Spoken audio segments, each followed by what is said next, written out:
తెలంగాణ రాష్ట్ర సాధన కోసం ప్రాణాలను అర్పించిన అమరవీరుడు కానిస్టేబుల్ కిష్టయ్య కుటుంబానికి బీఆర్ఎస్ అధినేత కేసీఆర్ మరోసారి అండగా నిలిచారు. గత ప్రభుత్వ సాయంతో ఎంబీబీఎస్ పూర్తి చేసుకున్న కిష్టయ్య కూతురు ప్రియాంక ఇప్పుడు పీజీ చదువుతోంది.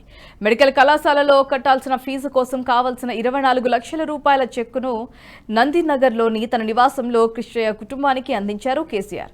అనంతరం వారితో కలిసి భోజనం చేసి వారి కష్టసుఖాలను అడిగి తెలుసుకున్నారు. తెలంగాణ కోసం త్యాగాలు చేసిన అమరవీరులను తమ ప్రభుత్వంలో ఆదుకున్నామని, అదే స్ఫూర్తిని ప్రస్తుతం ప్రభుత్వం కొనసాగించాలని ఆకాంక్షించారు.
ఈ వీడియో మీకు నచ్చినట్టయితే లైక్ చేయండి, 10 మందికి షేర్ చేయండి. అలాగే కామెంట్ల రూపంలో మీ అభిప్రాయాలను మాతో పంచుకోండి. Nationalist hub group of channels ను సబ్స్క్రైబ్ చేసుకుని తెలుగునాట జాతీయవాద జర్నలిజాన్ని ప్రోత్సహించండి. ఈ వీడియో కింద ఉన్న బెల్ ఐకాన్ పై క్లిక్ చేయడం మర్చిపోవద్దు.